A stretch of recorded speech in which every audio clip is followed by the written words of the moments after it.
નમસ્કાર દોસ્તો, શાંતિશ્રમ ન્યૂઝમાં આપનું સ્વાગત છે।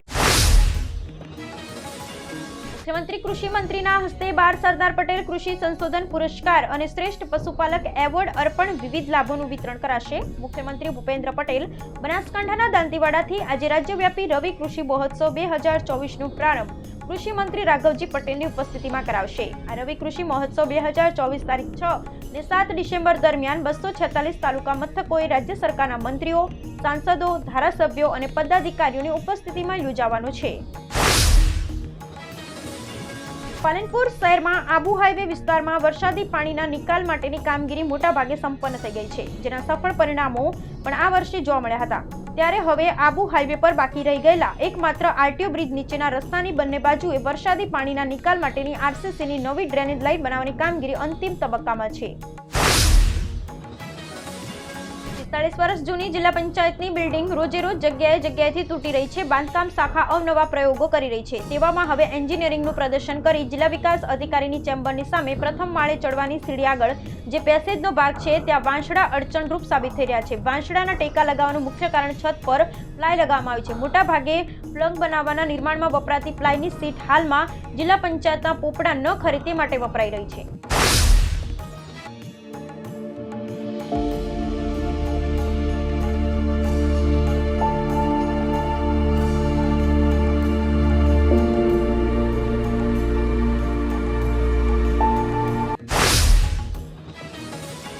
પાલનપુર ગઢ રોડ પર કેબી લોજિસ્ટિકમાં આવેલી બંધ પેઢીમાં અમૂલ બ્રાન્ડને બદનામ કરી અદલ તેના જેવા જ ડુપ્લિકેટ બોક્સ બનાવવા બદલ સાબરકાંઠા જિલ્લાની હિંમતનગરમાં આવેલી સાબર ડેરી દ્વારા કોપીરાઇટ એક્ટ મુજબ પાલનપુર તાલુકા પોલીસ મથકે ગુનો નોંધાવી કાયદેસરની કાર્યવાહી હાથ ધરી છે।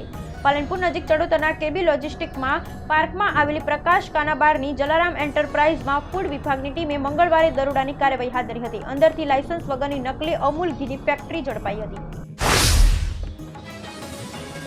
બનાસકાંઠા જિલ્લા હોમગાર્ડ્સ દ્વારા જિલ્લા કમાન્ડન્ટ હિંમતસિંહ રાઠોડની આગેવાનીમાં જિલ્લાના જુદા જુદા યુનિટ દ્વારા ઝોન વાઇઝ હોમગાર્ડ સ્થાપના દિનની ઉજવણી કરવામાં આવી છે। ત્યારે ગુરુવારે ડીસા ખાતે હોમગાર્ડ સ્થાપના દિનની ઉજવણી અંતર્ગત ડીસા સરદાર કૃષિનગર ગઢ અને પાંઠાવાડા યુનિટના જવાનો દ્વારા વહેલી સવારે હોમગાર્ડ્સ ડીસા કચેરીથી જવાનોએ હાથમાં જનજાગૃતિના બેનરો સાથે રેલી યોજી શહેરના જુદા જુદા માર્ગો પર ફરી લાયન્સ હોલ ખાતે પહોંચી હતી। અંબાજી ખાતે જિલ્લા પોલીસ વડા દ્વારા ધજાનું પૂજન કરી મંદિરના શિખર ઉપર ધજા અર્પણ કરી। અંબાજી ખાતે ક્રાઇમ ઘટનાઓને લઈ પોલીસ દ્વારા 3 બાઇક અને ઘોડેસવાર સાથે પેટ્રોલિંગ વધારાયું। લાખો લોકોના આસ્થાનું કેન્દ્ર ગણાતું માં જગતજનની જગદંબાનું મંદિર દેશ વિદેશમાં વિખ્યાત છે। શક્તિપીઠ અંબાજી ખાતે દરરોજ મોટી સંખ્યામાં ભક્તો માતાજીના દર્શનાર્થે આવે છે। અનેકો નેતા, અભિનેતા અને વીઆઈપી પણ માતાજીના ચરણોમાં શીશ નમાવી ધન્યતા અનુભવતા હોય છે। ત્યારે બનાસકાંઠા જિલ્લાના પોલીસ વડા આજે અંબાજી મંદિરમાં માતાજીના દર્શન કરી અને આશીર્વાદ મેળવવા માટે પહોંચ્યા હતા। ખેડૂત નેતાઓ સરવનસિંહ પટેરે અને જગજીતસિંહ દલ્લેવાલના નેતૃત્વમાં ખેડૂતો તેમના દિલ્હી ચલો આંદોલનના ભાગરૂપે રાષ્ટ્રીય રાજધાની તરફ કૂચ કરશે। આ માર્ચ આજથી શંભુ બોર્ડરથી શરૂ થશે, જેમાં લગભગ 100 લોકો ભાગ લેશે। પોતાના નિર્ણય વિશે વાત કરતા પટેરે કહ્યું કે અમે છેલ્લા 8 મહિનાથી અહીં બેઠા છીએ। તેમણે કહ્યું કે ખેડૂતોના આંદોલનને ખાપ પંચાયતો અને હરિયાણાના વેપારી સમુદાય સહિત વ્યાપક સમર્થન મળી રહ્યું છે।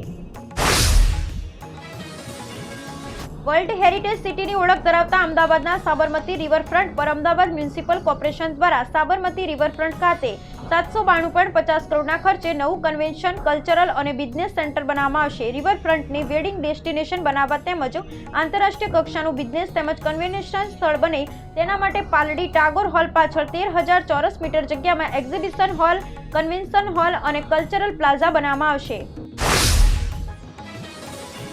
રાજ્ય સરકાર દ્વારા નવી સૂચિત જંત્રીમાં સરેરાશ 200 થી 2000% સુધીનો વધારો ઝીંકી દેવામાં આવ્યો છે। આ જંત્રીના અમલ સામે ક્રેડાઈ અને બિલ્ડર એસોસિએશન દ્વારા વિરોધ નોંધવામાં આવ્યો છે। આ જંત્રી કોઈપણ સંજોગોમાં સ્વીકારવા લાયક નથી તેવું નક્કી કરો। આગામી સોમવારે રાજકોટના બિલ્ડરો દ્વારા રેલી યોજી જિલ્લા કલેક્ટરને આવેદનપત્ર પાઠવી જંત્રી વધારો પાછો ખેંચવા તેમજ આ જંત્રીનો અમલ 31 માર્ચ સુધી રોકી દેવા અનુરોધ કરવામાં આવશે।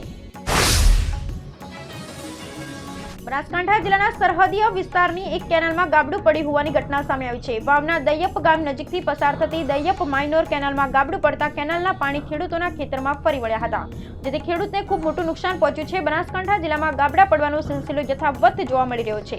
આજે વાવના દૈયપ માં પડતા કેનાલમાં ગાબડું પડ્યું છે. કેનાલમાં પાણી છોડતાની સાથે જ કેશાભાઈ પારગીના ખેતરમાં નજીક દૈયપ માઇનોર કેનાલમાં મોટું ગાબડું પડ્યું હતું. કેનાલમાં ગાબડું પડતાની સાથે જ કેનાલનું પાણી નજીકના ખેતરમાં ફરી વળતા ખેડૂતને રાતા પાણી રોગવાનો વારો આવ્યો છે.